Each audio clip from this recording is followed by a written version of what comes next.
Activez vos synapses. Activez vos synapses.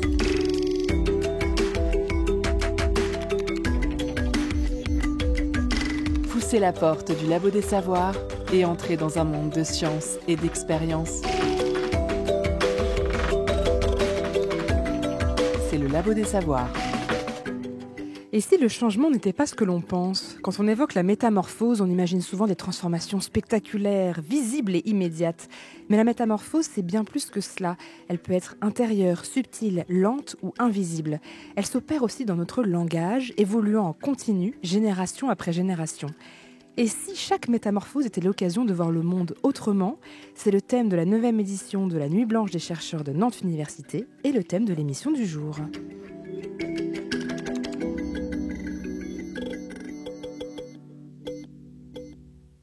Et comme chaque année, c'est le retour d'une nuit fascinante qui donne la part belle à la recherche scientifique, à l'expérimentation et à la rencontre entre chercheurs et public. Rendez-vous cette année à la Halle 6 et à Stéréolux le jeudi 6 février 2025 prochain de 17h à minuit. Le thème, on l'a dit, métamorphose. Et avec nous pour en parler en plateau, nous recevons Martha Donazan, ça y est, je me trompe, bonjour. Bonjour. Jérémy Pasquereau, bonjour. Bonjour. Et Maëlle Michaud-Dupont, bonjour. Bonjour. Vous êtes tous les trois membres du laboratoire de linguistique de Nantes, rattaché au CNRS et à Nantes Université, et vous travaillez notamment sur la sémantique du langage. La sémantique, c'est donc l'étude du sens, de la signification, et on verra tout ça évolue en continu. Cette année, vous serez donc présent à la Nuit blanche des chercheurs avec une mini-conférence à Stéréolux de 18h30 à 19h, le titre « D'une langue à l'autre, voyage au cœur des transformations linguistiques ». Et nous entendrons également dans cette émission spéciale Métamorphose 2 chroniques de nos bénévoles en accord avec le programme. Mélissa, tu t'es penchée sur l'histoire de la santé des femmes, en écho à la mini-conférence de 20h « Femmes oubliées, récits retrouvés, repenser l'histoire au prisme du genre ». Et Cécile, tu as exploré l'éternel sujet de la chenille qui se change en magnifique papillon en observant cette fois leurs cellules. Un complément à la conférence de 19h intitulée « Au-delà des limites, quand le corps se réinvente ». Vous êtes bien ? Vous êtes à l'écoute du Labo des Savoirs. Et si vous passez la Nuit blanche des chercheurs, n'hésitez pas à venir nous voir. Nous, le Labo des Savoirs, on testera vos connaissances sur les sciences et sur nos émissions avec un quiz sur mesure. On a hâte de vous rencontrer. Et avant de donner la parole à nos invités pour évoquer ensemble les métamorphoses et les évolutions de la langue, je me tourne vers toi, Mélissa. Tu as voulu revenir sur l'évolution de la recherche biomédicale avec un changement de taille. Pour la première fois de l'humanité, on va prendre en compte les différences entre les hommes et les femmes. Effectivement, demain à la Nuit blanche des chercheurs, il y a une mini-conférence sur les femmes oubliées dans la recherche. Et je me suis dit que c'était l'occasion de vous parler de comment on a pendant longtemps oublié les femmes dans la médecine. Car comme tu l'as dit Sophie, oui, on va enfin prendre la différence en compte. Voilà. Car comme tu l'as dit, oui Sophie, on va enfin prendre en compte la différence entre les hommes et les femmes. Est-ce que ça veut dire que les hommes et les femmes ne sont pas soignés de la même manière déjà ? Ben si, justement. Et c'est bien ça le problème. Les femmes sont soignées comme si elles étaient des hommes, ou plutôt des mini-hommes, notamment pour les médicaments et leur posologie. On adapte la dose en la diminuant pour les femmes, car en général, elles sont plus petites que les hommes. Mais c'est le seul critère qui va être pris en compte. Cependant, beaucoup de médicaments ont dû être retirés du marché car ils avaient trop d'effets secondaires chez les femmes. Ben oui, quand 80% des médicaments n'ont été testés que sur des hommes ou des sujets mâles, c'est pas étonnant. Pourtant, on sait qu'il y a une différence entre les hommes et les femmes sur certaines pathologies. Les cancers, par exemple, touchent plus les hommes, alors que les maladies auto-immunes touchent majoritairement les femmes. Ces différences de fonctionnement mènent également à des erreurs de diagnostic ou des errances plus importantes chez les femmes. Par exemple, l'infarctus. Quand on s'imagine un infarctus, on voit une personne ressentir une forte douleur dans la poitrine ou avoir mal au bras, par exemple. Ceci est vrai chez les hommes, mais pas forcément chez les femmes. Il a récemment été décrit que les symptômes d'infarctus chez une femme peuvent se manifester de manière moins évidente. Les patientes décrivent une oppression, des bouffées de chaleur et des nausées et vomissements. Par conséquent, le diagnostic est plus compliqué et plus long. C'est le cas aussi pour beaucoup d'autres maladies, comme la découverte de l'endométriose par exemple. Ça met fin à des années d'errance médicale pour de nombreuses femmes. Aujourd'hui, on sait qu'elles sont 1 sur 10 à être touchées.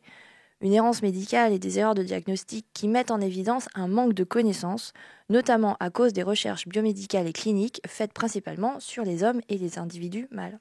Est-ce que ça veut dire que les femmes et les individus femelles, quand on parle des études faites sur les animaux par exemple, étaient exclus de la recherche clinique et des études scientifiques ? Eh bien, Beery et Zuckett se sont penchés sur la question dans leur article en 2011. Et elles montrent que, de base, avant 1969, préciser le sexe des sujets de l'expérience ne semblait pas pertinent tout court.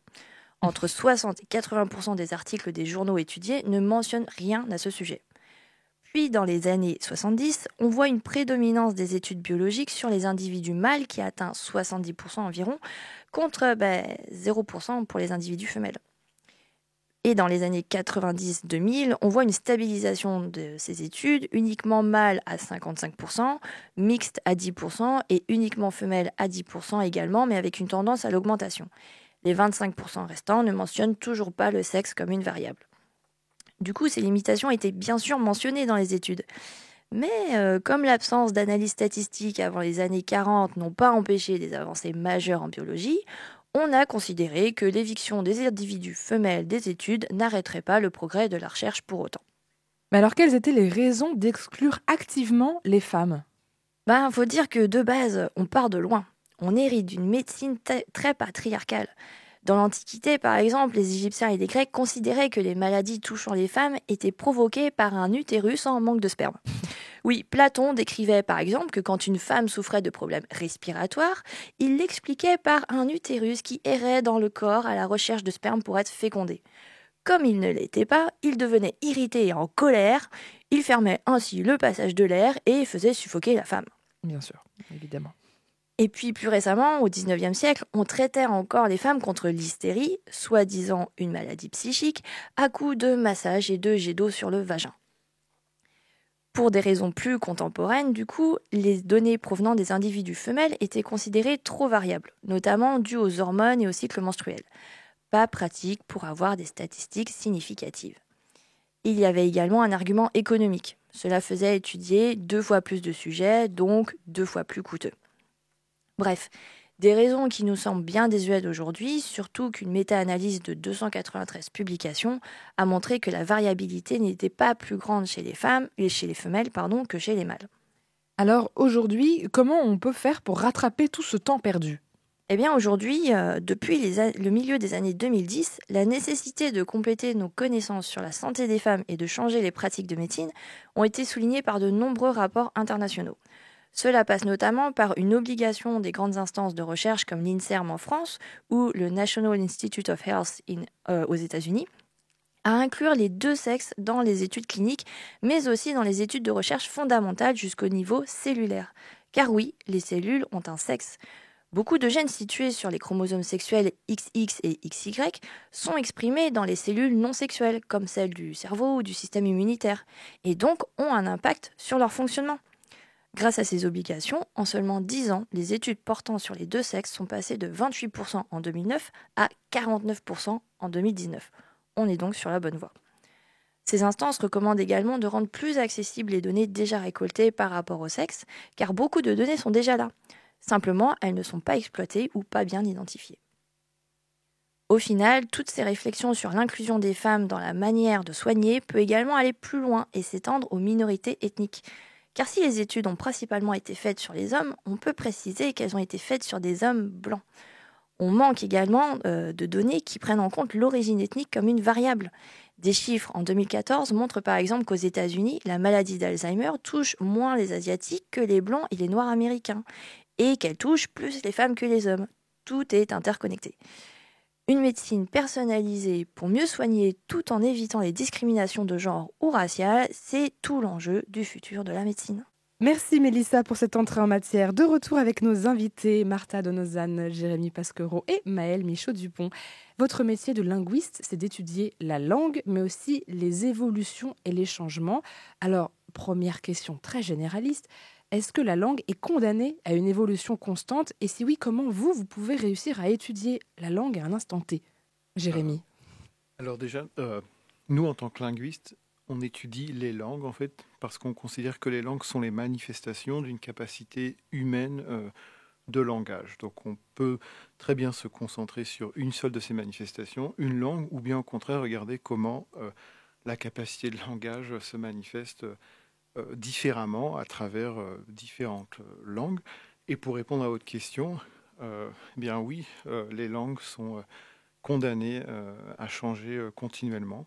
Alors il peut y avoir différents freins qui peuvent freiner en fait cette évolution, qui peuvent ou en tout cas essayer de la freiner. Alors c'est le cas si on a des normes, si on impose des normes sur une langue en particulier, ça va un peu figer la langue dans un état. Et puis si on a une attitude très conservatrice, bien évidemment, ça va d'autant plus freiner cette évolution. Mais de manière générale, il n'y a pas moyen de la même manière qu'il n'y a pas moyen d'arrêter le vieillissement d'une personne, le vieillissement biologique. D'ailleurs, un des messages qu'on souhaite faire passer aussi lors de notre mini-conférence à la Nuit Blanche, c'est justement d'expliquer que la variation dans la langue et le changement, c'est vraiment un phénomène naturel.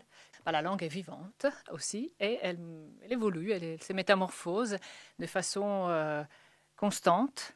Et notre métier en tant que linguiste, c'est justement d'observer ce qui se passe, sans jugement et sans prendre position contre ou pour. C'est juste de voir les phénomènes tels qu'on peut les observer et on constate que c'est le cas. Donc, on ne peut pas...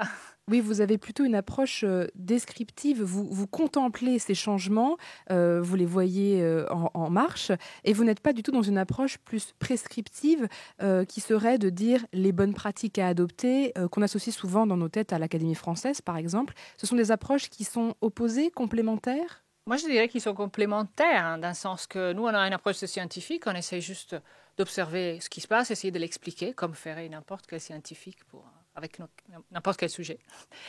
Mais ça ne veut pas dire qu'il n'est pas nécessaire parfois de mettre par écrit aussi ou de créer des normes qui nous permettent effectivement d'avoir une langue commune. Parce que c'est de ça qu'il s'agit. L'Académie française, c'est peut-être son but, c'est de créer un français tel que tout le monde puisse s'identifier avec cette langue et la partager. Créer un cadre, finalement. Un cadre. Donc, je pense que ce n'est pas deux approches qui doivent s'opposer, il n'y a pas de polémique là-dessus, mais c'est deux approches, oui, peut-être complémentaires, finalement.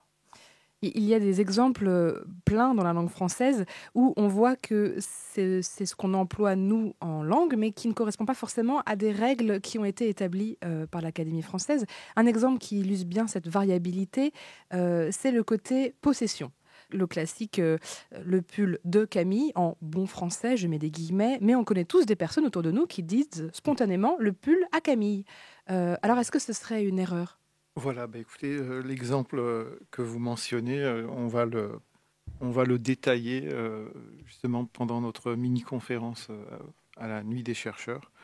Donc oui, c'est exactement le type d'exemple en fait qui montre qu'il y a bien un manque d'alignement finalement entre les recommandations de l'Académie française et puis finalement les grammaires que les gens ont en tête quand ils parlent. Donc on en parlera plus à la Nuit blanche des chercheurs, mais pour rebondir là-dessus, il y a d'autres exemples.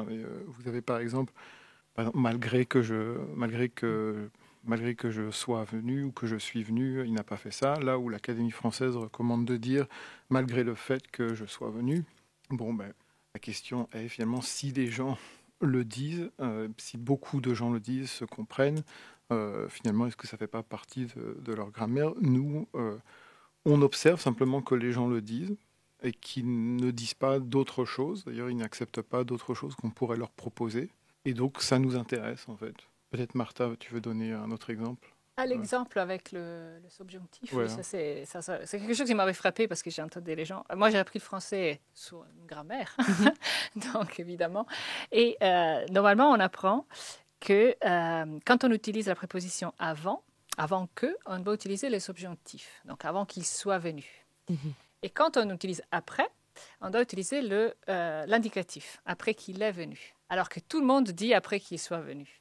On peut trouver une raison pour laquelle il y a cette distinction de mode entre subjonctif et indicatif avec ces prépositions. C'est quelque chose qui arrive dans d'autres langues. Mais le fait est qu'aujourd'hui, en français, l'utilisation du subjonctif s'est généralisée peut-être par un mécanisme qu'on verra plus tard, qui s'appelle le mécanisme de l'analogie. On fait une analogie avec avant, entre avant et après. Et c'est un phénomène naturel aussi, qu'on observe encore dans d'autres langues. Donc tout peut s'expliquer en fait de façon assez rationnelle. Et les gens, ce qui est important de comprendre, c'est que les gens ne disent pas n'importe quoi. Voilà. Oui, ce n'est pas juste des gens qui parlent mal le français.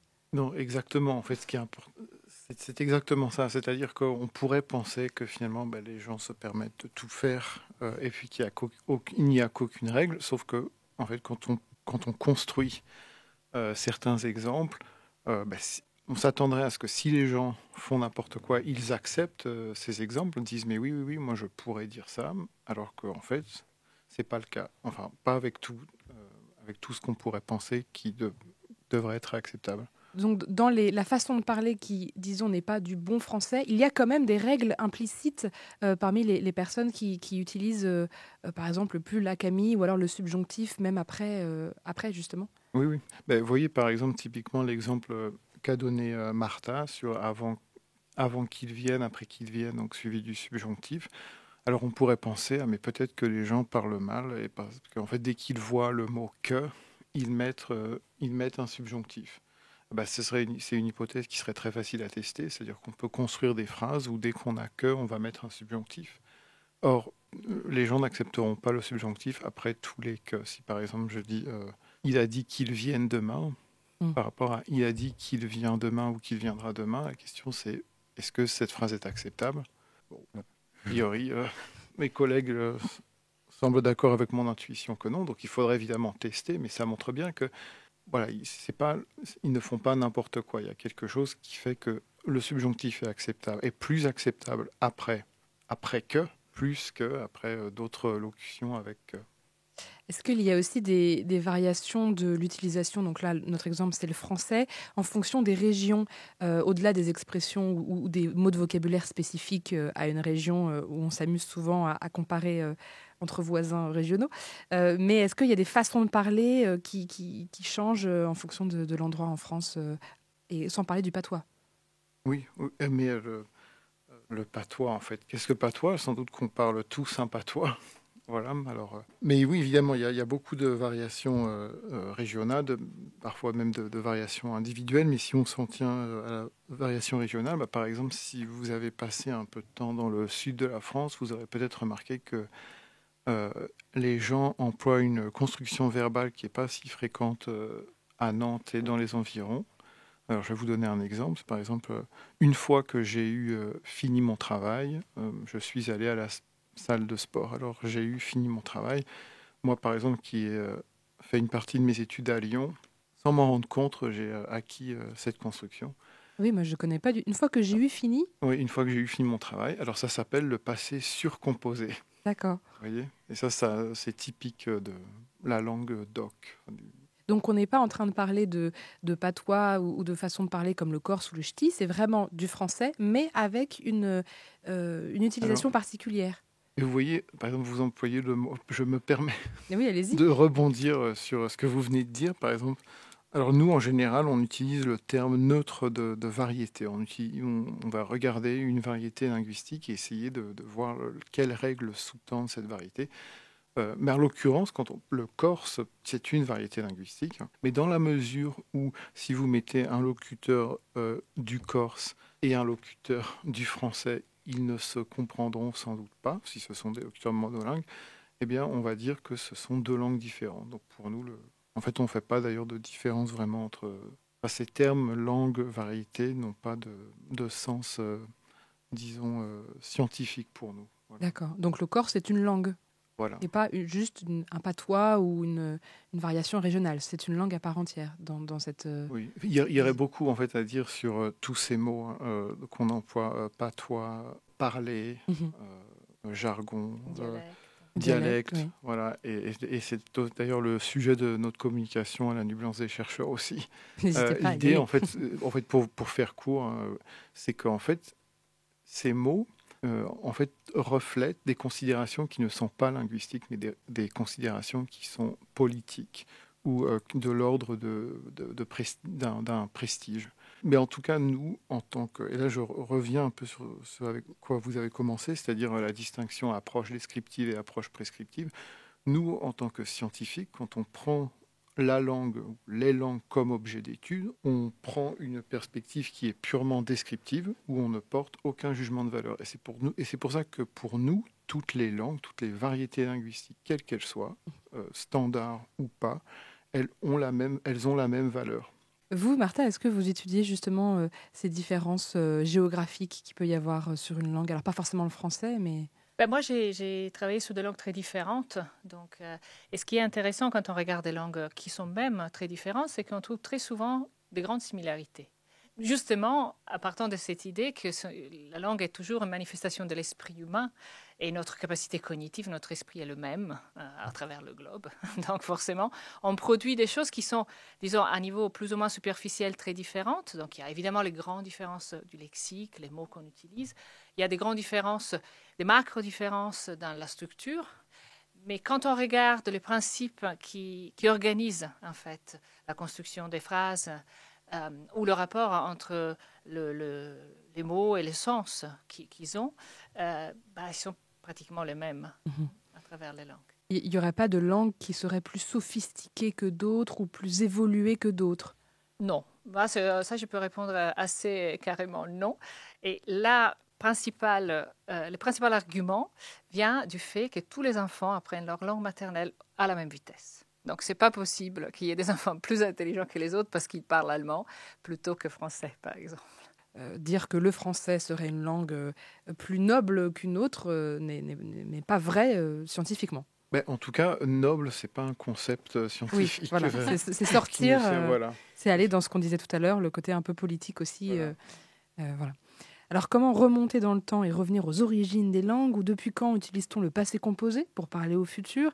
Et surtout, est-ce que c'est toujours la faute des jeunes si la langue se métamorphose?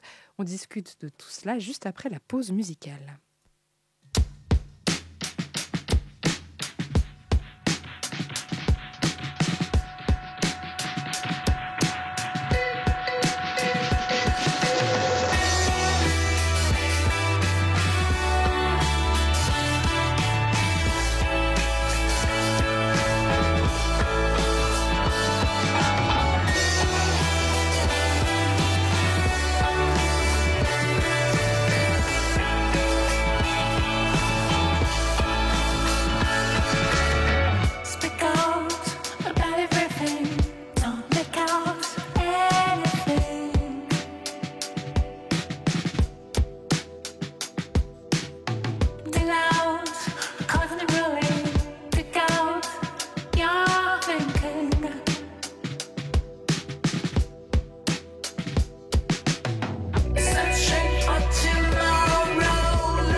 Le son des sciences au Labo des Savoirs.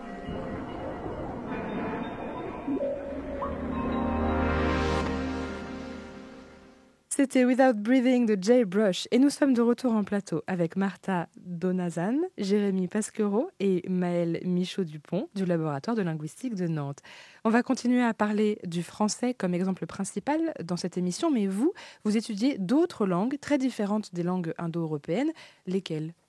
Alors moi, j'ai étudié pendant très longtemps le chinois, mandarin, le chinois standard. Et en ce moment, j'ai commencé depuis quelques années à m'intéresser à une langue amazonienne qui est parlée dans le nord-ouest du Brésil et par très peu de locuteurs, avec des collègues brésiliens évidemment. Et voilà. Moi, depuis quelques années, je m'intéresse aux langues caucasiennes, parlées dans le Caucase, et notamment j'écris une grammaire d'une langue est-caucasienne ou nord-dagestanaise qui s'appelle le Karata. Et puis depuis 2007, je travaille sur une langue, un isolat linguistique, c'est-à-dire une langue qui n'a pas de parents contemporains, qui s'appelle le seri, parlé dans le nord-ouest du Mexique. Quand on lit des vieux livres en vieux français, on a l'impression de revoir un peu comment ils parlaient à l'époque. Il y a des traces écrites, on peut s'imaginer. Si vous étudiez des langues qui n'ont pas de traces écrites, comment vous faites pour remonter, on va dire, aux origines des langues que vous étudiez ? Est-ce qu'il y a des techniques ? Donc effectivement, s'il n'y a aucune trace écrite, il y a deux cas de figure. Alors, soit la langue en fait a des langues sœurs. Des langues sœurs ? Des langues sœurs, donc des langues apparentées. En fait, donc des langues sœurs, d'accord. Donc des langues en fait qui sont descendues d'un ancêtre commun. Mm-hmm. Soit elle n'en a pas, qui est le cas notamment des langues isolées comme le seri, cette langue du Mexique que j'étudie, ou le basque, par exemple. Prendre un exemple plus proche de nous. Alors si la langue a des langues sœurs, donc c'est le cas du français par exemple, qui a non seulement les langues de la famille proche, les langues romanes, l'italien, le roumain, l'espagnol, etc., mais aussi des langues de la même famille un peu plus éloignées, les langues germaniques, les langues scandinaves, les langues iraniennes, etc. Bon, en l'occurrence, les langues, le français, c'est un mauvais exemple puisqu'on a des traces écrites depuis très très très longtemps. Mais imaginons qu'on n'ait aucune trace écrite. Eh bien, on peut essayer de remonter un peu le temps en utilisant la comparaison linguistique. D'accord. C'est-à-dire qu'on va comparer les langues afin d'en fait reconstruire ce qui a pu donner les différentes formes qui sont maintenant attestées dans les langues. Donc de voir par exemple comment un mot est dit dans la langue d'origine, les langues sœurs autour, et d'essayer de se dire il y a quand même une base commune. On peut imaginer que le proto-mot, le mot d'avant, ressemblait à ça, c'est ça ? Exactement. Alors voilà, pour un mot, comme vous dites, on peut aussi essayer de le faire pour des constructions grammaticales. On peut aussi le faire pour des sons, donc à différents niveaux de structure. Là où c'est beaucoup plus difficile, voire peut-être impossible, c'est pour le sens. Il faut faire des suppositions, j'imagine, des hypothèses. Voilà. Mais voilà, donc par exemple pour vous dire, donc c'est vrai que les langues européennes, pour la plupart, pas pour toutes, mais sont des langues très bien documentées sur des siècles. Mais on a quand même, et donc à partir de ça, du coup, on a pu partir d'un peu plus près de la langue commune d'origine, quoi. Mais quand même par la comparaison de ces langues. De toutes ces langues, on a pu en fait faire une reconstruction de l'indo-européen. Oui, la langue... Qui serait la langue dont on fait l'hypothèse qu'elle est à l'origine de toutes les langues indo-européennes. Donc ça, on a pu remonter très loin parce qu'il y avait donc des archives écrites, on peut faire des systèmes de comparaison, il y a des langues sœurs autour, par déduction, par puzzle, j'imagine comme ça qu'on peut reconstituer plein de choses. Voilà, et en fait, l'existence de ces traces écrites sur des siècles, elle nous a permis d'aller plus vite parce qu'on n'avait pas à partir de si loin, vous voyez. Quand on est face à une langue où c'est la langue qui est parlée actuellement, que vous étudiez, face à vous, avec des locuteurs qui sont bien vivants, mais vous n'avez aucune idée de ce qui s'est passé avant. Comment vous faites ? Alors, moi, pas personnellement, mais je sais que, par exemple, les langues amazoniennes aussi ont des familles de langues, parce que c'est des populations qui se sont déplacées. On a reconstruit aussi les mouvements des populations, parce que c'est ça aussi qu'on peut reconstruire à travers la langue. Et par exemple, il y a une famille de langues qui sont les langues guarani, qui sont encore assez vivantes, dans différents dialectes et dans différentes variétés. Le guarani est aussi la langue officielle au Paraguay, donc une des langues officielles au Paraguay, donc c'est vraiment une langue qui a un statut aussi. Et en comparant les différentes variétés qui existent maintenant, effectivement, il y a des chercheurs qui essayent de reconstruire le proto-guarani, en fait, un peu comme on fait avec l'Indo-européen. Donc là, au lieu d'utiliser le passé ou les langues voisines, on utilise des variations locales d'une même langue. Les mêmes variétés, oui, qui sont... Les variétés territoriales, on peut dire, pour aller reconstituer la langue primaire. Je ne sais pas si c'est vraiment un bon terme. La langue originale, qu'on suppose être la langue originale, c'est toujours une hypothèse après. Et vous avez donné un exemple quand on a préparé cette émission sur le H en français. Alors, qu'est-ce que c'est que cette histoire de H ? Le H en français, c'est un peu le cauchemar des étrangers et des enfants. C'est-à-dire qu'il y a beaucoup de mots en français où il y a un H qu'on doit écrire et qui sort un peu de nulle part parce qu'on ne le prononce pas. On l'appelle un H muet, typiquement. Et on peut se poser la question de pourquoi il est là, déjà. Et si on regarde l'évolution de la langue française par rapport justement au latin, on s'aperçoit aussi que dans beaucoup de mots latins, on avait cette graphie et donc on l'a juste gardée jusqu'à présent. Mais ce qui est plus intéressant, c'est qu'en réalité, tous les H ne s'équivaut pas non plus en français parce qu'il y a des H qu'on ne prononce pas mais qui sont quand même là. Et ça, on le voit dans le phénomène que tout le monde connaît probablement, qui est le phénomène de la liaison, c'est-à-dire le fait de prononcer un S quand on a un pluriel, un déterminant pluriel devant un mot qui commence par voyelle. Alors, il y a des mots qui commencent par H, dans lequel ce S, on l'entend, comme les hommes, et des mots qui commencent par H, dans lesquels on n'entend pas, comme quand on dit les halles, par exemple.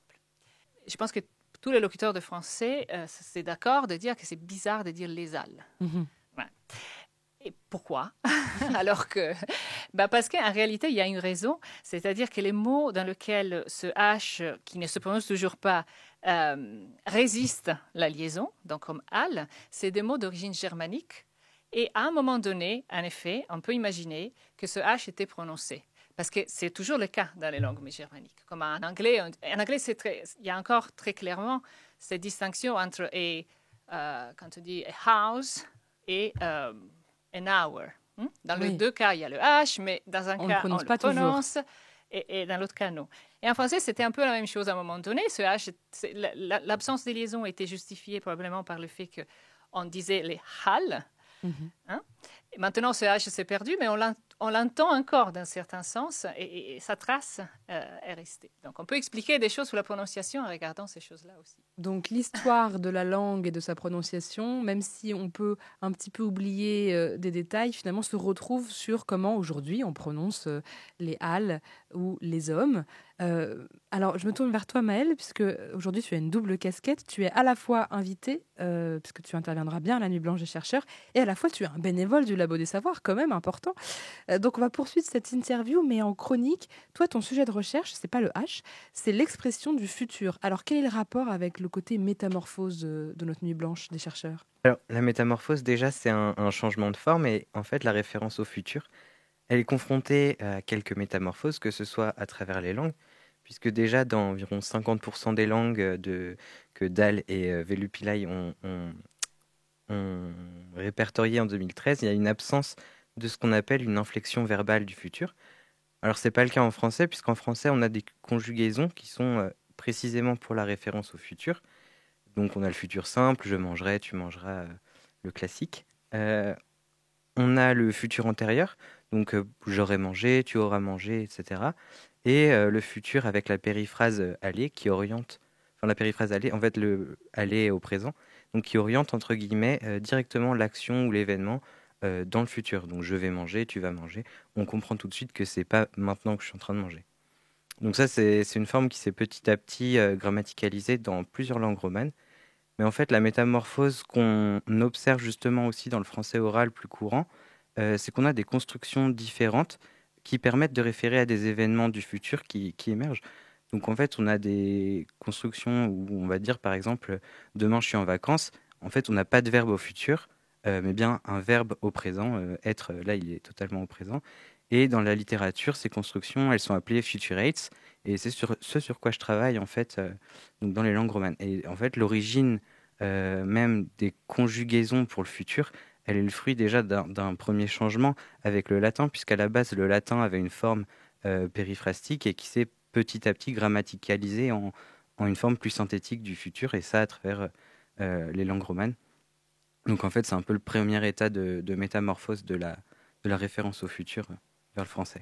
Et donc, il y a plus précisément, c'est quoi exactement ces constructions qui changent? Alors, par exemple, on va pouvoir utiliser un présent simple si on dit demain je suis en vacances, ou alors demain la France joue contre l'Italie et l'Estonie joue contre l'Espagne. Jouer dans les deux cas, il est au présent, mais on comprend que ce présent en fait prend une valeur en quelque sorte de futur. Mais là encore, ça se fait pas de manière aléatoire. En fait, on observe qu'il y a des contraintes derrière ça, qui sont principalement liées au type d'événements et de verbes qu'on va employer. Donc, il va être nécessaire que ce qu'on dit soit à un certain degré planifiable ou prévisible. Parfois, ça va être des constructions avec demain, dans 2 jours, l'année prochaine, qui vont nous donner l'info que le présent va avoir une forme habituelle de présent, mais un sens changé, entre guillemets, et qui va être un sens plus futur. Est-ce que ça marche qu'avec le présent, cette technique? Non, enfin, ça dépend de comment on considère le passé composé, parce que dans son nom, il y a passé, mais ça peut aussi être analysé comme un temps du présent avec une marque aspectuelle de parfait, donc qui veut dire accompli, qui est venu à son terme, quoi. Donc dans ce cas précis, en fait, le passé composé a des contraintes qui sont liées, qui sont un peu plus strictes qu'avec le présent simple. Donc pour le coup, il y a un nombre, enfin, les verbes acceptés sont beaucoup plus restreints. Ça va être des verbes comme finir, terminer. Donc ça va donner des constructions comme dans 2 minutes, j'ai fini d'expliquer ce qu'est un futurate. Ensuite, je laisse la parole à mes collègues. Et en fait, c'est une forme qu'on retrouve surtout à l'oral dans le français courant, colloquial, en fait. Ce qui est intéressant à voir au-delà du changement de valeur que le passé composé va prendre dans ce cas-là, en fait, c'est le processus même du changement qu'a subi le passé composé, parce qu'à la base, euh, donc dans un premier temps, le passé composé, en fait, il avait une valeur de parfait, donc d'accompli, pour parler d'action. Donc ces actions qui sont avant, bien sûr, le moment de parole, donc dans le passé, mais qui ont un lien avec le présent. Donc par exemple, si on dit j'ai mangé, dans le sens où ça y est, c'est fait, j'ai mangé, maintenant je n'ai plus faim. Avec le temps, le passé composé a pris petit à petit une valeur de passé simple. Donc dans les récits, par exemple, et on transmet à ce moment-là pas forcément des événements passés qui ont lien avec le présent, mais aussi potentiellement des faits passés qui n'ont pas de lien direct avec le présent. Comme si je dis hier j'ai vu un film, oui c'est passé, mais ça n'a pas de lien spécialement avec le présent, enfin c'est plus en cours, ça n'influence pas mon maintenant tout de suite. Donc le français, là, il a une étape où en fait le passé composé est encore ambigu. Il est utilisé pour les deux cas en fait, et pas seulement une des deux fonctions. Et donc dans le français courant, à l'oral, on a personne qui utilise le passé simple, mais bien le passé composé à la place pour parler de faits terminés dans le passé. Là où à l'écrit, dans les registres plus formels, on va encore utiliser le passé simple, qui est un passé entre guillemets plus neutre. Et donc en fait, ce phénomène d'ambiguïté du passé composé, il est super bien illustré dans L'étranger de Camus, qui est un peu la première œuvre à utiliser le passé composé un peu partout, même à la place des passés simples qui sont habituellement utilisés. Donc, en fait, on voit bien la double face que le passé composé peut avoir, et donc un indice sur pourquoi lui en particulier pourrait parfois référer au futur. Donc, pour référer au futur avec ce passé composé ou un équivalent, c'est un phénomène qui est spécifique au français ou qui est partagé à travers les langues? Alors, c'est assez partagé à travers les langues, mais quand même assez peu a priori. L'italien a aussi ce genre de construction alternative avec un équivalent de passé composé. Et c'est une langue qui, comme le français, a dans son inventaire des formes exprès pour le futur. Mais c'est un système qui est très proche.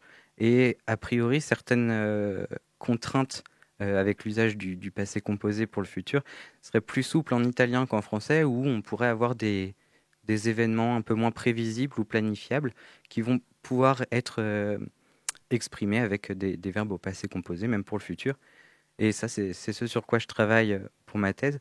Donc, d'abord, je vois ce qui est utilisé en fait dans les langues romanes, pas toutes, mais le français notamment, l'italien et puis le portugais du Brésil. Ensuite, je vois ce qu'il y a derrière, s'il y a des principes qui semblent ressortir à travers les langues, donc les contraintes, à quel point elles varient ou non. Et pourquoi, enfin, comment, ce qui régit le fait qu'on va préférer parfois ces formes-là aux formes plus classiques du futur, entre guillemets, fait exprès. Donc ces références, qu'elles soient avec le présent ou même le passé composé, c'est un peu une forme de métamorphose à la fois dans l'espace à travers les langues, mais aussi dans le temps, puisque de manière générale, en fait, les constructions verbales et temporelles changent. Donc c'est comme en portugais du Brésil, il y a à la base un futur synthétique, mais en fait, il est presque plus utilisé, il est totalement remplacé par une périphrase avec aller plus en infinitif, qui est la forme qu'on a aussi en français.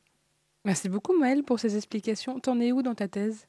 Au début. Tout début? Eh bien, bon courage. Merci. On vient de parler du futur, on va revenir un petit peu dans le passé pour cette deuxième partie d'interview avec un extrait sonore qui sort tout droit de l'INA où des enfants de 1969 imaginent la vie dans l'an 2000. Les moyens de transport seront très modernisés et on ira sur la Lune. Et aller sur la Lune, ça sera plus une grosse histoire comme en ce moment. Moi, je pense que chaque homme aura un moteur qui se mettra dans le dos pour voler. Comment seront les métiers à l'an 2000? Il suffira d'appuyer sur un bouton, puis tout se fera mécaniquement. Et je crois pas quand même qu'il y aurait des robots, mais pourquoi pas? Si ça marche tout électriquement avec des robots, comme tu dis un peu, il n'y aurait plus de travail pour les chômeurs et tous ces gens-là. Ils seraient obligés de traîner dans les rues et puis ils mourraient pour ainsi dire de faim. Mais non, parce qu'il faudrait bien des hommes pour faire marcher les robots. Les gens, ils n'auraient plus rien à faire parce que ils ne travailleraient plus. Une fois qu'il y aurait des robots, il y aurait des robots pour fabriquer des robots. Et ils ne travailleraient plus. Les robots feraient la guerre et les gens grossiraient, ils ne feraient plus rien. Ils auraient, je sais pas, ils grossiraient et je crois que la race de l'homme se perdrait.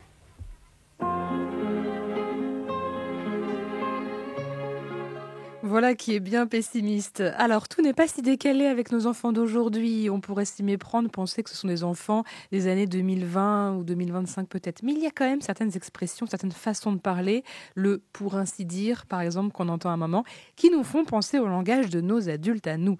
Il y a certaines archives qui remontent encore plus loin et qui nous donnent l'impression que les enfants parlent carrément comme des vieux. Alors pourtant, on dit souvent qu'on ne comprend plus les jeunes. Quand ils parlent, ils n'arrêtent pas de modifier des mots, ils inventent des expressions, ils déforment la langue. Alors finalement, la métamorphose du langage, est-ce qu'elle ne viendrait pas des jeunes? Est-ce que ce ne serait pas eux qui modifieraient ça? Et est-ce qu'à cause d'eux, aujourd'hui, la langue se perd? Autre question, et l'extrait que vous venez de passer m'inspire beaucoup de réponses. Est-ce que la langue se perd, c'est ça? Eh bien, en fait, déjà, de quelle langue est-ce qu'on parle? Voilà, la question c'est, est-ce que si on parle finalement de la langue que vous avez apprise, quelqu'un a apprise quand il était enfant, ben oui, cette variété va certainement se perdre. Chaque génération, finalement, apprend une variété un peu différente de la variété qu'a apprise la génération précédente. Alors ces variétés, elles ne sont pas si différentes d'une génération à l'autre pour empêcher l'intercompréhension.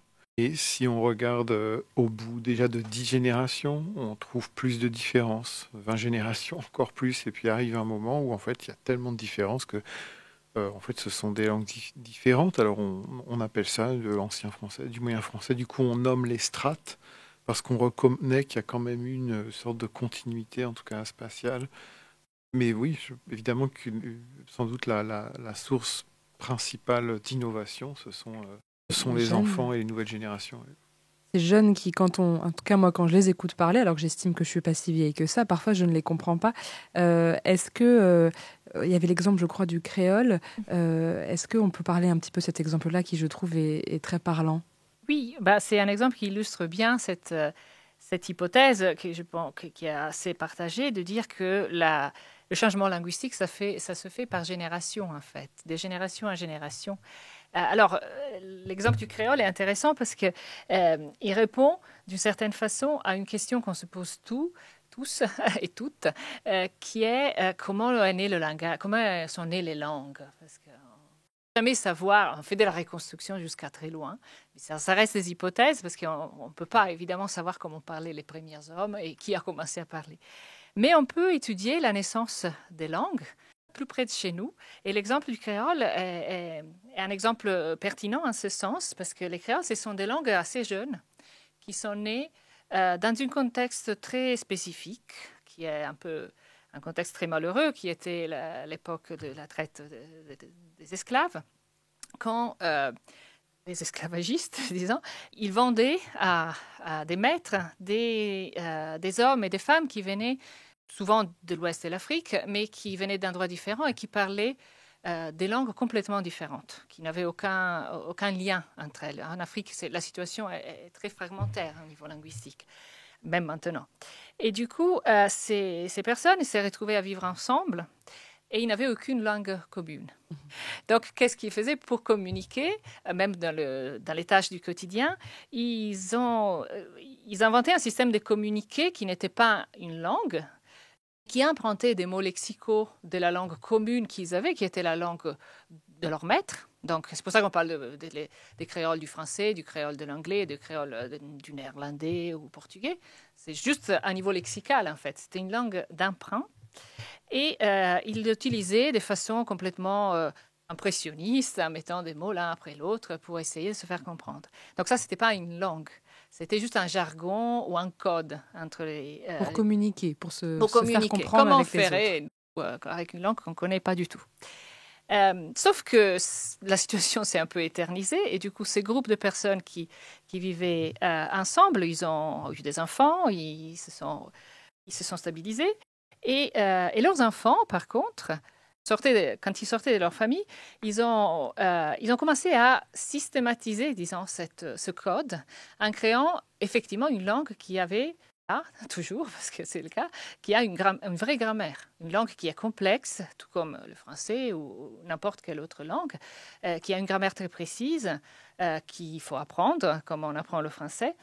Alors, ce qui est intéressant aussi, c'est le fait que si on compare les différents créoles à travers le monde, le créole du portugais parlé en Afrique, au Mozambique par exemple, et le créole du français parlé aux Antilles, on se rend compte qu'ils sont très semblables du point de vue grammatical.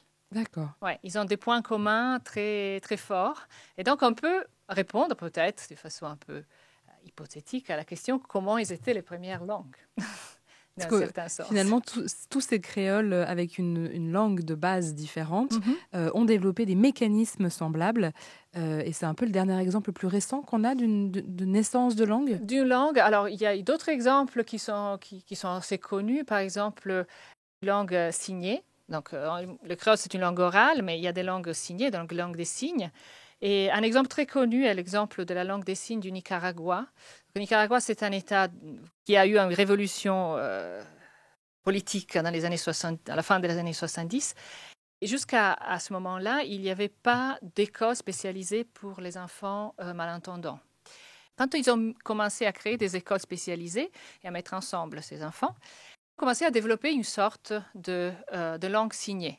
C'est un jargon encore, parce que eux, c'était pas leur langue de base, ils n'avaient pas appris ça quand ils étaient enfants. Par contre, les enfants plus petits qui ont commencé à apprendre cette langue dans ces écoles quand ils étaient vraiment tout petits, ils ont développé cette même langue signée, mais à un autre niveau. Un autre niveau, une langue grammaticalisée. Et en fait, c'est devenu une vraie langue des signes du Nicaragua. Donc, ce seraient les enfants premiers locuteurs ou utilisateurs d'une langue qui était, on va dire, créée par puzzle par les plus âgés, qui enracinerait, qui rendrait vraiment solide la création d'une langue, finalement. Ce serait par les premiers utilisateurs jeunes de cette langue, que ce soit pour le créole ou là, avec l'exemple de la langue signée. Oui, donc ils créent vraiment une grammaire. C'est-à-dire qu'avant, il n'y avait pas de règles. Et là, il y a des règles, donc on peut interroger ces enfants et leur demander mais est-ce que cette phrase, ça va ou ça ne va pas? Et ils vont dire oui ou non, comme on fait nous avec le français. Et c'est comme si les enfants injectaient de la complexité dans ces codes trop simples. Ce qui permet de répondre à la question est-ce que la langue se perd à cause des jeunes? Non. On aurait encore plein de choses à dire et on a plein de choses à dire, mais on arrive déjà au niveau du timing bientôt à la fin de l'émission. Alors rapidement, on n'en a pas parlé, mais je le cite, c'est important. La langue évolue et se métamorphose à travers de grands mécanismes. En préparant cette émission, vous en avez soulevé 3 que je cite. La réinterprétation, l'analogie et l'emprunt. on aurait besoin d'une deuxième émission pour pouvoir en parler longuement. Hélas, on manque un peu de temps. Juste très rapidement sur l'emprunt, c'est l'exemple par exemple des échanges entre le français et l'anglais, c'est bien ça? Les allers-retours qu'il peut y avoir? Oui, par exemple, alors c'est des exemples que j'ai pris dans le très très bon livre de Henriette Walter. D'ailleurs, il y en a plusieurs, mais je peux citer L'aventure des langues en Occident et Oniswa Kimalipan, si ça peut intéresser des auditeurs. Mais c'est par exemple donc des exemples d'aller-retour, c'est-à-dire en fait des mots français qui ont été empruntés par l'anglais et que nous, on a ensuite, quelques siècles plus tard, le français, a repris à l'anglais, donc sous une forme différente. Donc c'est le cas, par exemple, un exemple bien connu, c'est flirter, nous paraît venir de l'anglais. Mais en fait, on avait une expression compter fleurette qui a été pris par l'anglais, qui est devenu du coup flirt.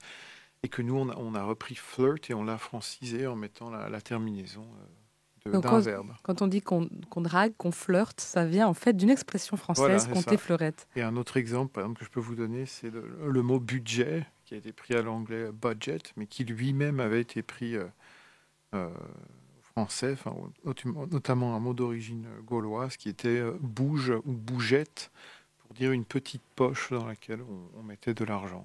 Oh, c'est génial. Bon, j'aime beaucoup ces exemples.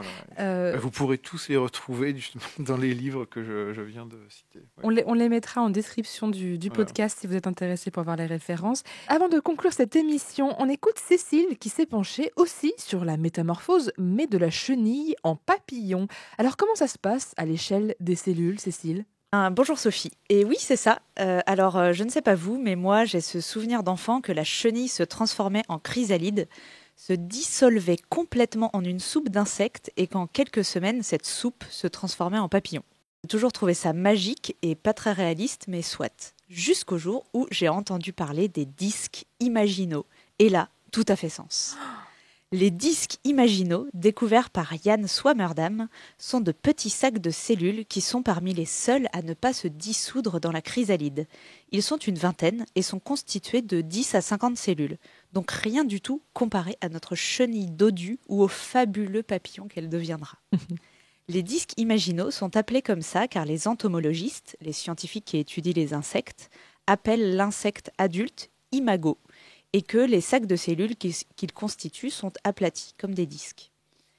Concernant les papillons, Lowe, en 2013, a utilisé la tomodensitométrie pour étudier les chrysalides tout au long de la métamorphose. En fait, en plus des disques imaginaux, le système respiratoire et digestif, bien qu'il soit modifié, ne disparaissent pas non plus. Les disques imaginaux se développent très rapidement pour donner toutes les structures dont le papillon est constitué, mais pas la chenille. Donc les yeux, les antennes, les ailes, les pattes, les parties de la bouche et les organes génitaux. Les ailes sont présentes sous forme de blobs qui deviendront des ailes pendant le développement. La dissolution de toutes les autres cellules se produit grâce à un torrent d'hormones et de signaux chimiques qui vont induire l'apoptose, la mort, des cellules dont n'aura pas besoin le papillon. Si vous voulez plus d'infos sur l'apoptose, allez écouter l'émission Mort cellulaire sur Spotify. L'équipe de Mendek en 1972 a montré que les disques imaginaux, eux, ne sont pas affectés par les hormones et sont prédestinés à devenir chacun une structure particulière de l'insecte adulte. Les propriétés de ces cellules sont très intéressantes, mais le papillon n'est pas le modèle le plus pratique à étudier. En effet, l'insecte reste à l'état de chenille ainsi que celui de chrysalide pendant plusieurs semaines à plusieurs mois, alors que notre petite drosophile. Ah, la drosophile. Mais si, vous savez, le petit moucheron qui se multiplie en un rien de temps dans votre bac à compost en plein été. Eh bien, ces capacités de reproduction en un temps record sont très pratiques. Et la drosophile aussi passe de l'état de larve à celui d'adulte via une chrysalide. Bon, le résultat est moins flamboyant, je vous l'accorde, mais beaucoup plus pratique pour les chercheurs. Comme je vous l'ai précisé juste avant, un disque imaginal comporte 10 à 50 cellules qui vont passer à 50 000 cellules en seulement 4 jours. Aldaz et Esquerdo, en 2010, nous apprennent que ces quelques dizaines de cellules n'ont pas de libre arbitre. Elles sont déjà destinées à former une structure particulière de la patte, par exemple. Les cellules les plus au centre du disque vont former les parties les plus distales, genre les orteils, Et les cellules les plus à l'extérieur du disque vont former les parties basales, genre la hanche de la patte par exemple. Une sacrée organisation génétique et chimique est à l'œuvre dans un si petit nombre de cellules. Au moment de la métamorphose, les disques se creusent par le milieu, se déplient et s'allongent en simultané depuis l'intérieur de la larve vers l'extérieur, tout en se différenciant dans les structures externes adultes. Puis les paires bilatérales de disques fusionnent, œil droit avec œil gauche, patte droite avec patte gauche, puis tout fusionne pour donner ce qui commence à ressembler à une mouche adulte. Tous ces changements nécessaires à transformer un petit sac de cellules en insectes adultes différenciés sont énormes et regroupent la plupart des aspects de la biologie du développement. C'est pourquoi les disques imaginaux sont un si bon modèle d'étude. Bera et Parot, en 2016, dans The Legacy of Drosophila Imaginal Discs, nous font une revue de toutes les découvertes faites en biologie cellulaire et développementale grâce à l'étude des disques imaginaux. Par exemple, l'étude de ces cellules a permis de mieux comprendre la destinée cellulaire. En effet, les disques imaginaux peuvent être transplantés dans un autre insecte et conserver leur fonction et la taille de l'organe en résultant. Les connaissances sur la structuration des tissus et des organes, en postérieur-antérieur ou dorso-ventral, les interactions cellulaires ainsi que l'identification de cascades génétiques complexes ont aussi été élucidées par l'étude de ces cellules. Ils ont aussi permis la caractérisation du rôle de voie de signalisation très conservée, c'est-à-dire présente chez tous les organismes, comme EGFR, MAP kinase, JAK-STAT. Des noms barbares qui sonneront aux oreilles des étudiants biologistes et biologistes chevronnés. Pour des raisons évidentes, les disques imaginaux abondent aussi la recherche sur la régénération tissulaire, mais également les modèles tumoraux. Bon. Bien sûr, seulement d'un point de vue génétique et cascade de signalisation, puisque la drosophile est un peu éloignée de nous concernant la vascularisation et le système immunitaire. Alors, je ne vous cache pas que j'ai appris beaucoup de choses en préparant cette chronique. Je connaissais juste l'existence de ces disques imaginaux, mais pas leur capacité incroyable, ni tout ce que leur étude avait apporté à la science ces 50 dernières années. Tout ça fait des disques imaginaux les vrais couteaux suisses de la recherche. Alors, j'espère qu'à partir d'aujourd'hui, vous ne verrez plus les petits moucherons qui volettent dans votre cuisine du même œil. Merci beaucoup Cécile pour cette chronique passionnée et passionnante. Si vous voulez en savoir plus sur la métamorphose du langage ou des drosophiles, rendez-vous donc à la Nuit Blanche des chercheurs. Vous y rencontrerez notamment les merveilleuses personnes qui sont avec moi en plateau actuellement, mes invités. Alors justement, pour terminer cette émission en moins d'une minute, pourquoi est-ce que vous allez à la Nuit Blanche des chercheurs? Qu'est-ce que ça vous apporte? Et est-ce que c'est excitant de rencontrer le grand public? Moi, je rencontre le public tout le temps parce que je suis aussi enseignante. Mais c'est vrai que c'est très intéressant de pouvoir, déjà de pouvoir partager sa passion avec des gens qui ont choisi de nous écouter. Et aussi parce que je pense que c'est important de dissiper certaines appréhensions que les gens peuvent avoir sur l'état de leur langue, sur le fait que le français va disparaître, qu'il est menacé. Ce n'est pas du tout le cas, du moins du point de vue de linguiste. C'est des impressions qu'on peut avoir, mais il faut vraiment chercher d'aller plus loin dans la description, dans l'analyse, pour se rendre compte qu'en fait, le français est très riche et la richesse du français vient justement de son perpétuel changement. Oui, c'est ça. En fait, je pense que au-delà de transmettre notre passion, j'insisterai aussi sur le point en fait que notre approche est vraiment descriptive. Nous ne sommes qu'observateurs. On décrit ce qu'on voit sans porter de jugement. Puis ce sera aussi peut-être l'occasion pour les gens qui viendront assister à notre mini-conférence de nous poser la question, mais finalement, à quoi ça sert tout ça, qui est une question qu'on se pose nous-mêmes. Gardez cette question en réserve. Maëlle, la Nuit Blanche. Parce que la linguistique aussi, c'est très peu connu. Et pareil, il y a plein d'a priori, que ce soit sur la langue, mais aussi sur ce qu'on fait effectivement dans la linguistique descriptive. C'est l'occasion de partager votre passion commune et d'en parler avec le public. Merci beaucoup à vous trois d'avoir répondu à mes questions. Merci à vous. Merci.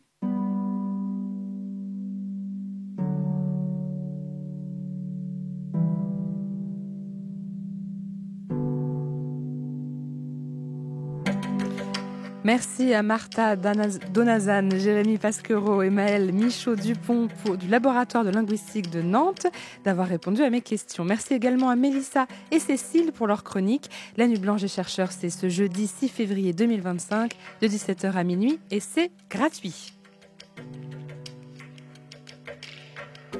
Une émission réalisée par Sophie Potvin que vous pouvez écouter sur vos applications de podcast. Retrouvez-nous sur le labodesavoir.fr ou sur nos réseaux sociaux. Et on se dit à la semaine prochaine pour une nouvelle émission.